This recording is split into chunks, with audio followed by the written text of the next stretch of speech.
या उसके 30 से 35 दिन के बाद एक हल्की सिंचाई उसमें कर दे ताकि उसका बढ़वार अच्छा हो।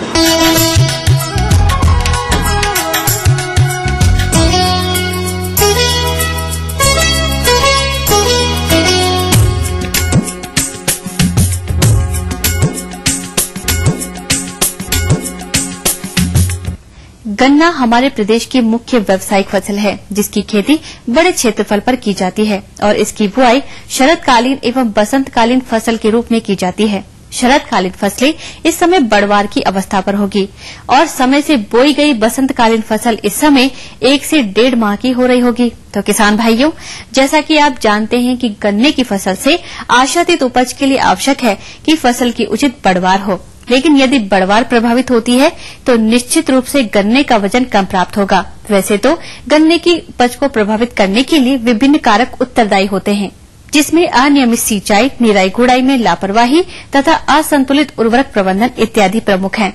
परंतु उपज को प्रभावित करने में कीटों के प्रकोप का भी प्रमुख योगदान होता है। कीटों की यदि बात करें तो प्रमुख रूप से दीमक, अंकुर भेदक, जड़ भेदक, चोटी भेदक, पायरिल्ला तथा चींटियों का प्रकोप होता है, जिसमें से कुछ कीटों का प्रभाव तो जमाव के बाद हो जाता है, परंतु कुछ कीटों का प्रकोप मार्च माह के 2-3 सप्ताह से लेकर बरसात तक रहता है। यदि आप इनके प्रबंधन की उचित तकनीकियों को समय से नहीं अपनाते हैं तो इनका प्रकोप और बढ़ेगा और आपको गन्ने की खेती से हानि उठानी पड़ेगी। इसलिए किसान भाइयों, गन्ने की फसल में लगने वाले इन कीटों का प्रबंधन कैसे करें, इस विषय पर संपूर्ण जानकारी के लिए देखिए कार्यक्रम का यह अंश। किसान भाइयों, आइए इन फसलों में लगने वाले कुछ प्रमुख कीटों के प्रबंधन पर जानते हैं। इनके अंतर्गत चोटी भेदक कीट की यदि बात करें तो इनको किसान भाई कैसे पहचानेंगे? तो किसान भाइयों, इस कीट के प्रकोप से पौधे के बीज की गोप सूख जाती है। इस कीट के प्रौढ़ का आगमन मार्च माह में ही हो जाता है और जुलाई तक इनकी 3 पीढ़ियां फसल को प्रभावित करती है। तीसरी पीढ़ी वाली कीट का हानि स्तर अधिक होता है। इस कीट से प्रभावित गन्ने की फसल की बढ़वार अवरोधित होती है। अंकुर भेदक कीट, जिसे प्ररोह भेदक के नाम से भी जानते हैं, यह कीट पौधों में छेद करके अंदर घुस जाता है और पौधे को अंदर से काट देता है, जिससे पौधे के बीच की पत्ती सूख जाती है। खींचेंगे तो आसानी से बाहर आ जाएगा, जिसको सूंघने पर सिरके की दुर्गंध आती है। इस कीट का प्रकोप मार्च से जून तक रहता है। किसान भाइयों, आपको इन भेदक कीटों पर सफलतापूर्वक नियंत्रण पाने के लिए सर्वप्रथम खेत को खरपतवार मुक्त रखें। इसके अतिरिक्त इस कीट के नियंत्रण के लिए आप पूरे खेत में 100 क्विंटल प्रति हेक्टेयर की दर से गन्ने की सूखी पत्तियां बिछा दें। इन सस्य क्रियाओं को करने से अंकुर भेदक कीट के प्रकोप की संभावना काफी कम रहती है। यदि पत्तों पर किसी प्रकार के अंडे इस समय दिखाई दें जो चोटी भेदक कीट के हो सकते हैं, पत्ती समेत तोड़कर नष्ट कर दे। चोटी भेदक कीट के नियंत्रण के लिए जैविक विधि के अंतर्गत ट्राइकोग्रामा कार्ड के 50,000 अंडे का प्रयोग 8 से 10 कार्ड का प्रयोग जुलाई माह तक 15 दिन के अंतराल पर करें। यदि इन कीटों के रासायनिक प्रबंधन की बात करें तो अंकुर भेदक कीट के नियंत्रण के लिए फ्यूराडान 3G की 10 किलोग्राम मात्रा प्रति एकड़ की दर से सूखे रेत या राख में मिलाकर गन्ने की लाइन के पास डालकर सिंचाई करें तथा चोटी भेदक कीट के लिए जून के अंतिम सप्ताह में यदि 5% से अधिक कीट लगा हो तो गन्ने के कतार में 8 किलोग्राम फोरेट 10G या कार्बोफ्यूरान 3G प्रति एकड़ डालकर सिंचाई करें। अन्य कीटों के अंतर्गत जो प्रमुख कीट है वो है पायरिल्ला, जिसका प्रकोप मार्च से नवंबर तक फसल पर रहता है, जो पत्तियों के नीचे बैठकर रस चूसते हैं। ग्रसित पत्ते पीले पड़ जाते हैं। अधिक प्रकोप होने पर पत्तियां काली पड़ जाती हैं। इस कीट के नियंत्रण के लिए आप अंडों से ग्रसित पत्तियों को काटकर नष्ट कर दें। ऐसी दशा में आप क्विनोलफास की 0.80 लीटर मात्रा प्रति हेक्टेयर की दर से छिड़काव करें। इसके अतिरिक्त गन्ने की पेड़ी फसल में काली चींटी का प्रकोप होता है, जो कि गोप के अंदर रहते हैं और रात को बाहर निकलकर पत्तों से रस चूसते हैं। अतः इसका प्रकोप दिखाई देने पर 160 मिलीलीटर डाइक्लोरोवास का 400 लीटर पानी में घोल बनाकर गोप में छिड़काव करें। इस प्रकार किसान भाइयों, आपके गन्ने की फसल में मुख्य रूप से इन्हीं प्रमुख कीटों का प्रकोप होता है। यदि आपने बुआई के समय भूमि शोधन, बीज शोधन इत्यादि प्रक्रियाओं को अपनाया है तो इस कीट का प्रकोप खड़ी फसल पर नहीं होगा। फिर भी किसी कारण या वे किसान जो इन क्रियाओं को नहीं अपना सके हैं, वे खड़ी फसल में इन बताए गए कीट नियंत्रण की तकनीकियों को अवश्य अमल में लाएं, ताकि आपकी फसल की अच्छी पैदावार हो सके और आपको अपनी फसल से आशातीत उपज मिल सके। हम फिर हाजिर होंगे, लेकिन इस ब्रेक के बाद।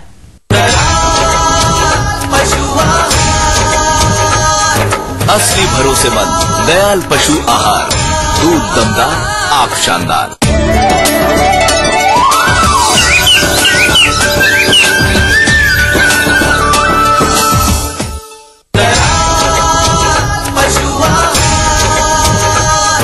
असली भरोसेमंद दयाल पशु आहार, दूध दमदार, आंख शानदार। ब्रेक के बाद आप सभी का स्वागत है।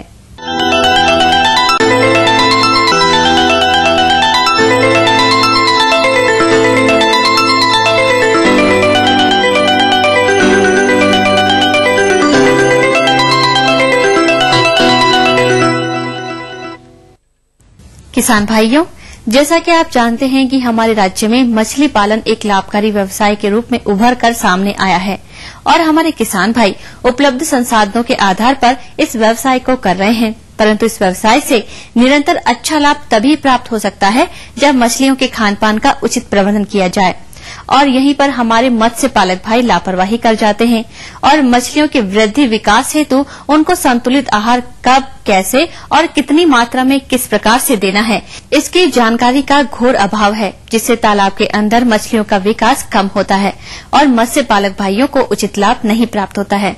कुछ इसी प्रकार की जानकारी चाह रहे हैं ग्राम मुरदही, जिला मधुबनी के कृषक बैजनाथ। तो आइए मिलते हैं उन्हीं से। रेहू मछली के दिलिए, बिघट के दिलिए, तकर बाद पानी दे रहल छियै बोटिंग से, चूना दै छियै, चूना देली छिड़काव के लेल केना बचाव हेतै कम पानी में, केना बचाव हेतै, फिटकिरी देलहुँ, लाल पोटाश देलहुँ। कम बचाव में मतलब मछली के जानकारी होबाक चाही से केना बचतीहीन, कम खर्चा में केना बचतीहीन, केना फायदा है उठता, मछली बढ़ता से दवाई होबाक चाही, उनकर जानकारी चाही से केना हम पालल जाए, केना बढ़ावल जाए। अतः किसान भाइयों, किस प्रकार से करें हम तालाब में मछलियों के लिए आहार प्रबंधन, आज यही बताने के लिए हमारे बीच उपस्थित हैं विषय वस्तु विशेषज्ञ मुकेश कुमार सरन। अवगत है कि हमारा प्रथम त्रैमास जो होता है वो शुरू हो चुका है। इसमें अब हमारे मत्स्य पालन के दृष्टिकोण से, मत्स्य निकासी के दृष्टिकोण से, मत्स्य उत्पादन के दृष्टिकोण से बहुत ही महत्वपूर्ण समय चल रहा है। इस समय जो फरवरी, मार्च, अप्रैल, मई, जून का महीना होता है, ये मत्स्य वृद्धि के लिए, संवर्धन के लिए बहुत ही ये एक ऐसा समय होता है कि जिस समय मछलियां अपने निर्धारित भार का अधिक से अधिक गेन करती हैं, प्राप्त करती हैं। जो मछली अभी तक के जो पिछले 6 माह में या 5 माह में 200, 300, 400 ग्राम की होगी, वो इस 4 माह में बढ़ करके 0.25 किलो, 1 किलो तक हो जाएगी। चूँकि दिसंबर और जनवरी के माह में किसी भी प्रकार का मत्स्य आहार या मत्स्य उर्वरा, चाहे वो कार्बनिक हो या अकार्बनिक हो, वो नहीं दिया जाता है। चूँकि धीरे धीरे पानी का तापमान बढ़ रहा है और इस समय वर्तमान में यदि देखा जाए तो इसका तापमान लगभग 20 से 22 डिग्री के आसपास होगा, जो कि मछलियों की वृद्धि के लिए बहुत ही अति उत्तम तापमान माना जाता है। मछलियों की वृद्धि के लिए उत्तम तापमान होता है वो 22 डिग्री से लेकर के 37 डिग्री तक के बीच में माना जाता है। इस डिग्री में यदि इसके दौरान तापमान रहता है तो हमारी मछलियों की वृद्धि के दृष्टिकोण से बहुत ही आवश्यक होता है, जिस कारण ये आवश्यक हो गया है कि अब इस टेम्परेचर का, इस तापमान का लाभ लेते हुए मत्स्य पालक भाई अपने तालाबों में अपनी मछलियों को, उनको उत्तम पोषण और मत्स्य आहार उपयोग करें। जैसा कि मत्स्य आहार का है, उसमें ज्यादातर मत्स्य आहार बाहर से पैलेटेड फीड्स के रूप में भी आ रहा है, जो कि फ्लोटिंग भी है और समर्स्ड भी होता है। वैसे बेस्ट ये होता है स्थानीय स्तर पर उपलब्ध आहार का उपयोग कर सकते हैं।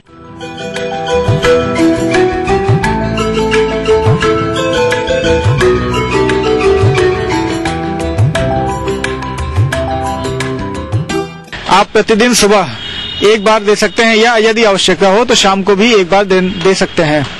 उसका जो गणना है, आहार की गणना है, वो हम इस प्रकार करते हैं कि यदि आपके तालाब में 1 कुंटल मछली है अनुमानतः, तो हम दिन में एक बार उनको 3 से 4 किलो का आहार बना करके उनको देते हैं। उसमें कई तरीके से दिया जा सकता है। तालाब से पानी निकाल के उसको आटे की तरह से गूंथ के गोला बना लेते हैं और उस गोले को जगह जगह पर एक बास्केट यानी टोकरी जो है पानी के अंदर आधा मीटर लटका करके उसमें रख देते हैं, जिससे मछलियां वहां पे आकर के वो अपना खाना प्राप्त कर सकती हैं। इसमें देखने की बात यह होती है कि यदि आपका खाना पूरी तरह से उपयोग हो जाता है तो इसका मतलब है कि मछलियों को और चारे की आवश्यकता है, लिहाजा अगले दिन आप 3 किलो के बजाय उसको 4 किलो बना दें।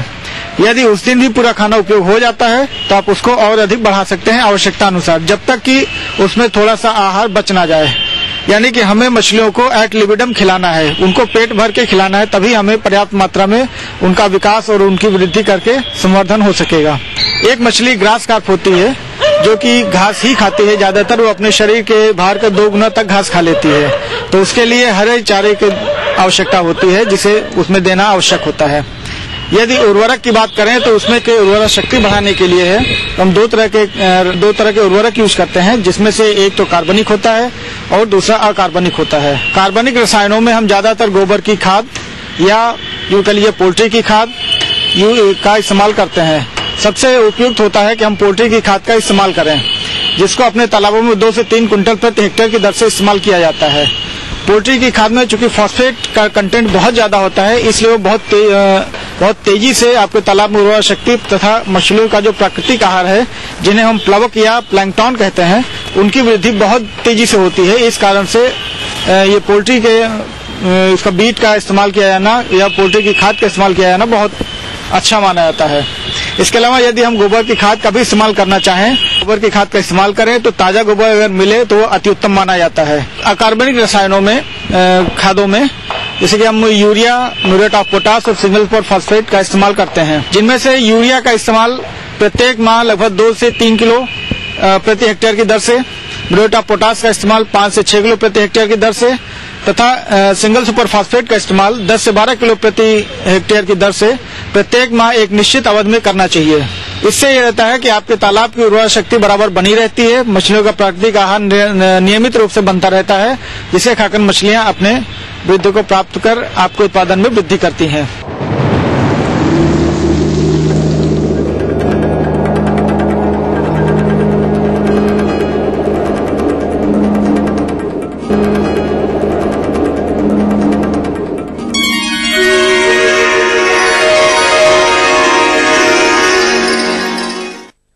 मौसम विभाग द्वारा भेजे गए पूर्वानुमान रिपोर्ट के आधार पर बिहार एवं झारखंड के किसान भाइयों को सलाह दी जाती है कि मौसम कृषि परामर्श सेवा बुलेटिन राजेंद्र कृषि विश्वविद्यालय पूसा समस्तीपुर एवं बिरसा कृषि विश्वविद्यालय कांके रांची द्वारा भेजे गए मौसम पूर्वानुमान रिपोर्ट के आधार पर बिहार एवं झारखंड के किसान भाइयों को सलाह दी जाती है। सर्वप्रथम बात करते हैं समस्तीपुर तथा आसपास के किसान भाइयों की। तो चना एवं अरहर की फसल में फली छेदक कीट का प्रकोप हो रहा है तथा आगे का मौसम इसके प्रसार के लिए अनुकूल रहने का अनुमान है। इसके बचाव के लिए क्विनोलफास दवा का 1.5 मिलीलीटर प्रति लीटर पानी में घोल बनाकर छिड़काव करें।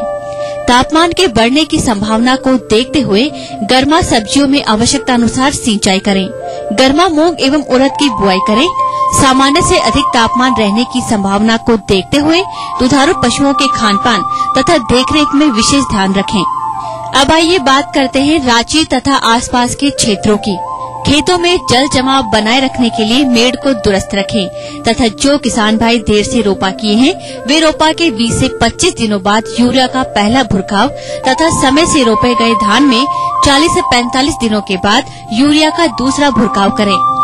अगर खेत में खरपतवार की समस्या हो तो कॉर्नोवीडर मशीन को 2 पंक्तियों के बीच में आगे पीछे करते हुए चला दें। इससे खरपतवार नष्ट होकर मिट्टी में मिल जाता है।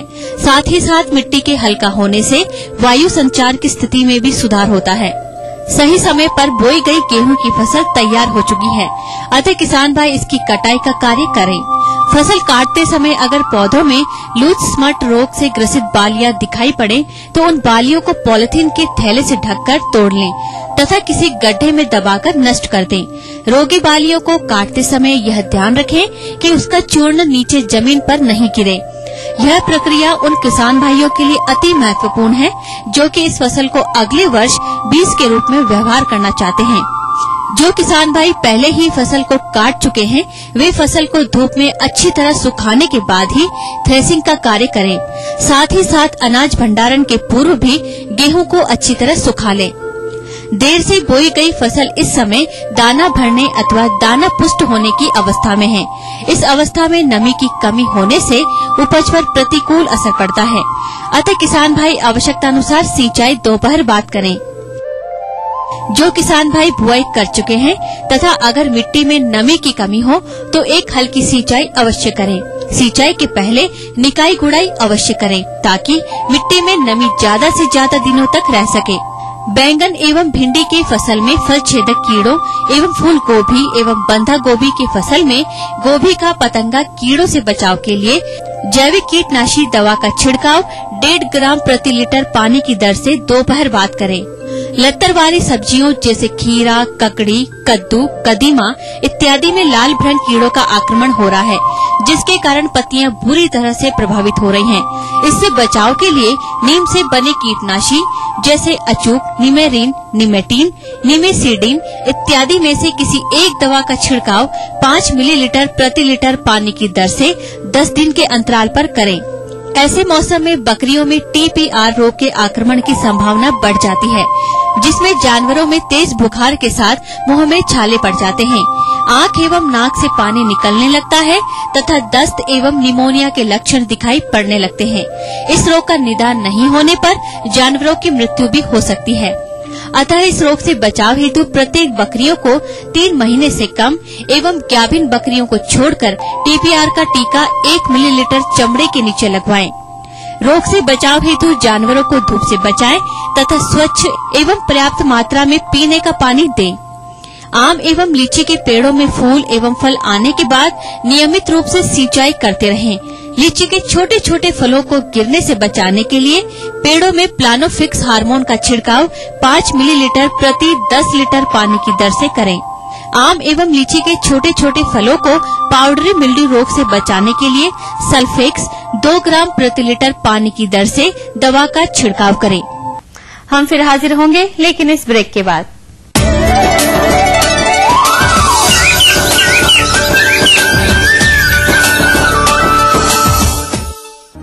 आसमान छू रही दाना मिश्रण की कीमतें, दिनों दिन कम होती चारा फसलें, पशु पोषण के लिए किसानों के सामने पग पग पर बाधाएं, एक और पशु आहार और दूसरी ओर फसलोत्पादन, समस्त समाधान के रूप में आशा की एक किरण बनकर सामने आया है अजोला।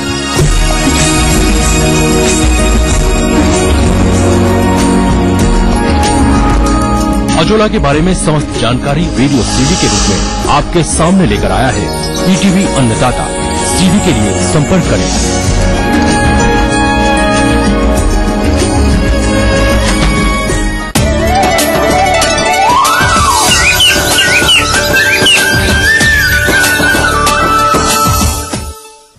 ब्रेक के बाद आप सभी का स्वागत है।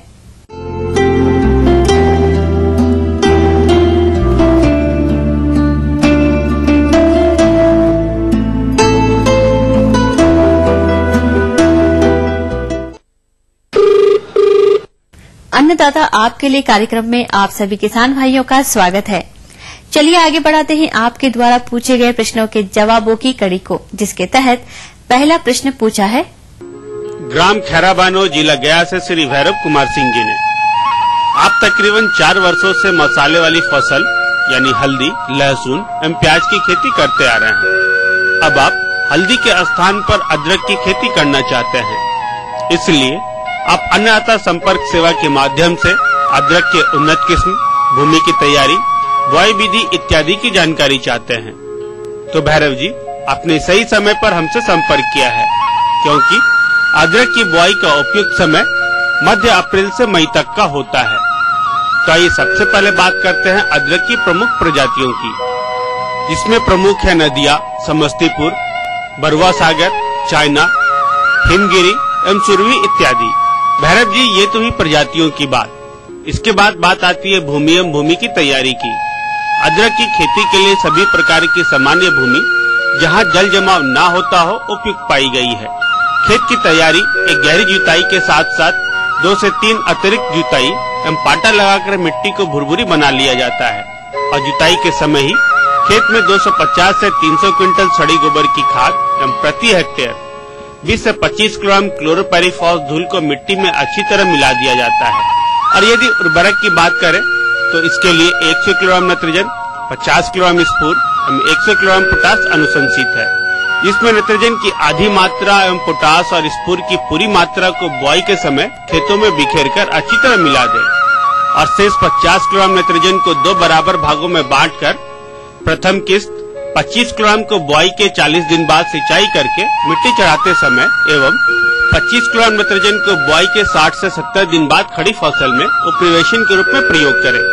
और यदि फसल कमजोर लगे वैसी स्थिति में आप 2% यूरिया का घोल बनाकर पत्तियों पर छिड़काव करेंगे। भैरव जी, ये तो ही बात उर्वरक एवं खाद की। अब बात आती है इनके बिजाई की। इसके लिए चयनित प्रजातियों के प्रकंद को तेज चाकू से इस प्रकार काटे कि प्रत्येक टुकड़े में 2 से 3 आंख अवश्य रहे, जिसका वजन लगभग 20 से 25 ग्राम का हो तथा इस टुकड़े को कुछ समय के लिए खुले वातावरण में रख दें। तत्पश्चात 3 ग्राम कॉपर ऑक्सीक्लोराइड के 1 लीटर पानी में घोल बनाकर उसमें कटे प्रकंद को 10 मिनट तक रखें और निकालकर छाया में सुखाकर 5 सेंटीमीटर गहरी नाली बनाकर कंद से कंद 20 सेंटीमीटर की दूरी पर बुआई करें और हल्की मेड़ बना दें और बुआई के पश्चात खेत में सूखी घास फूस की पतली परत बिछा दें, जिससे खेत में खरपतवार नहीं उगते हैं और भूमि में नमी भी संरक्षित रहती है। इस प्रकार भैरव जी, यदि आप हमारे बताए गए विधि से अदरक की बुआई करेंगे तो आने वाले समय में अवश्य आपको मानक स्तर का उत्पादन मिलेगा। अब वक्त हो चला है आपसे विदा लेने का। कल हम फिर हाजिर होंगे नई जानकारियों के साथ। आज्ञा दीजिए, नमस्कार।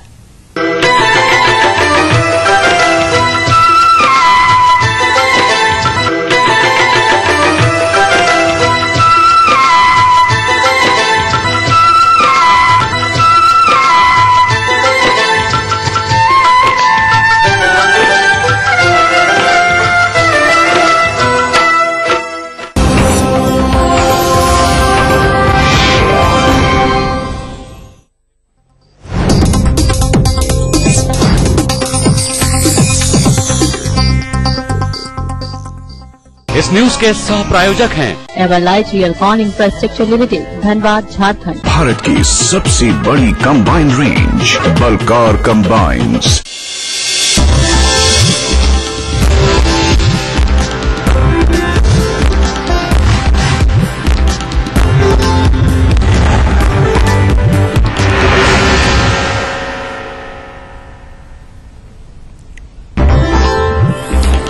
होली के रंग में सराबोर हुआ प्रदेश। सूबे के कई हिस्सों में आज होली अबीर और गुलाल के साथ निकली मस्तानों की टोली। होली पर सीएम हाउस में खूब उड़ा अबीर। करने मार्ग में नीतीश की चली सियासी पिचकारी। कहा, विशेष राज्य की लड़ाई का जल्द दिखेगा असर। अररिया में जवानों ने जमकर खेली होली। एक दूसरे को अबीर गुलाल लगाकर दी बधाई। दानापुर में बिहार रेजिमेंट के जवानों ने भी लगाए ठुमके।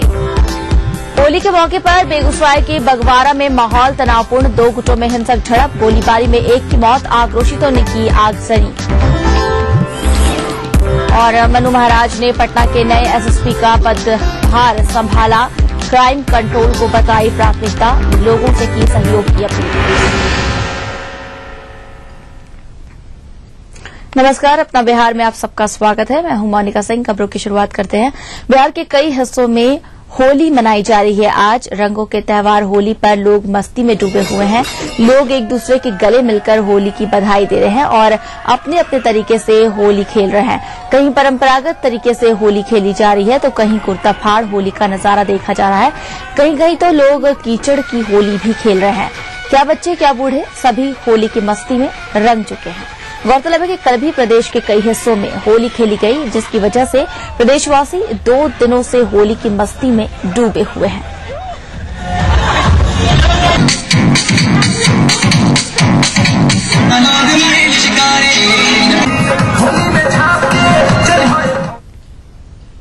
वैसे बुधवार को राजधानी पटना में मुख्यमंत्री नीतीश कुमार के निवास करने मार्ग में होली का जश्न देखने को मिला। सीएम आवास पर आम जनता नीतीश को होली की शुभकामनाएं देने की भारी संख्या में पहुंची।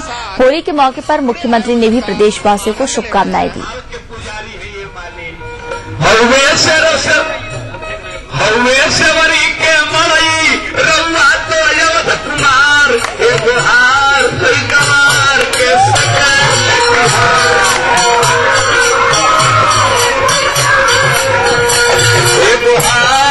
ये सब कुछ है, शाम तक चलेगा। और बड़े छोटे अमीर गरीब किसी प्रकार का अंतर नहीं रहता है और ये अपने आप में निराला पर्व है।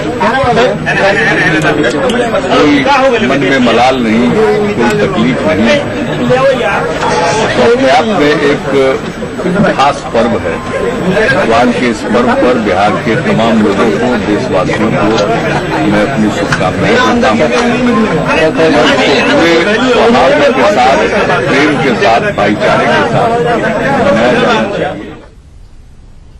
साथ ही इस दौरान होली को विशेष बताते हुए मुख्यमंत्री नीतीश कुमार ने कहा कि बिहार को विशेष राज्य का दर्जा दिलाने के लिए जारी लड़ाई का असर जल्द ही दिखेगा। होली के अवसर पर और लोगों को ऐसा महसूस हो रहा है कि बिहार में जो एक लंबी लड़ाई चल रही थी, बिहार को विशेष राज्य का दर्जा मिले, बिहार भी आगे बढ़े, ये जो विकास का अधिकार है, विकास की जो आकांक्षा है, इसको केंद्र में रखकर जो लड़ाई चल रही है वर्षों से, तो आज वो एक रोचक दौर में पहुंच गई है और ये बहुत जल्दी निर्णायक दौर में पहुंचेगी। तो इसको लेकर बिहार के लोगों में एक उत्साह का वातावरण, तो एक खास है जो आपने कहा कि इस बार कुछ ज्यादा और खास दिख रहा है लोगों को खुशी, तो खुशी तो है ही। इधर मुख्यमंत्री नीतीश कुमार के आवास पर आयोजित होली मिलन समारोह में जदयू के नेता भी मौजूद रहे। इसमें शिरकत कर रहे जदयू के प्रदेश अध्यक्ष वशिष्ठ नारायण सिंह ने जहां सूबे की जनता को होली की शुभकामनाएं देते हुए बिहार को विशेष राज्य का दर्जा जल्द मिलने का भरोसा दिलाया, वहीं जदयू के राज्यसभा सांसद शिवानंद तिवारी ने नीतीश और लालू की होली में अंतर होते हुए भी इसके मूल रूप के कायम रहने की बात कही।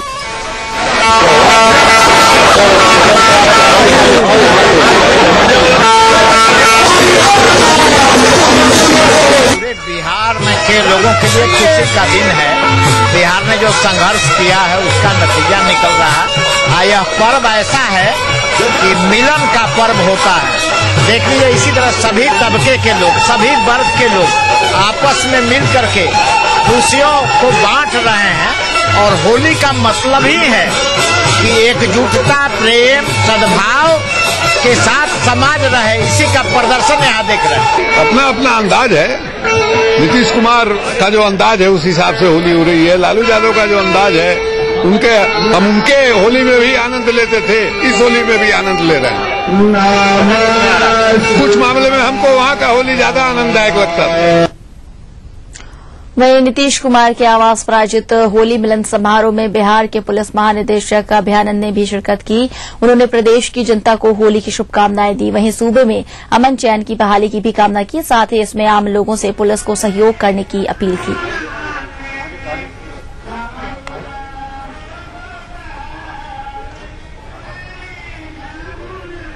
मेरी ओर से पूरे बिहार के लोगों को होली की शुभकामना। उमंग से मनाएं, शांति से मनाएं, सौहार्द से मनाएं।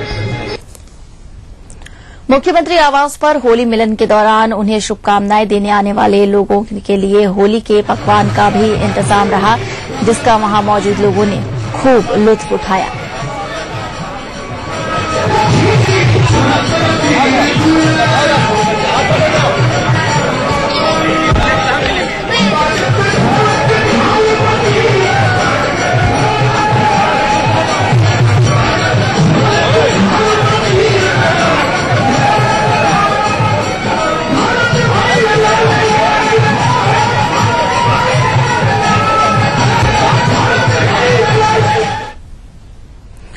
बिहार की अब तक की जा रही अनदेखी और इसे विशेष राज्य का दर्जा दिए जाने की मांग वहां मौजूद लोगों की जुबान पर छाई रही और इसे फगुआ गीतों में ढालकर गायकों ने लोगों को अपने अधिकारों को हासिल करने के लिए प्रेरित भी किया। बिहार में नहीं अरे महुआ के पतैया करब जा सबोरी माना मोहन हो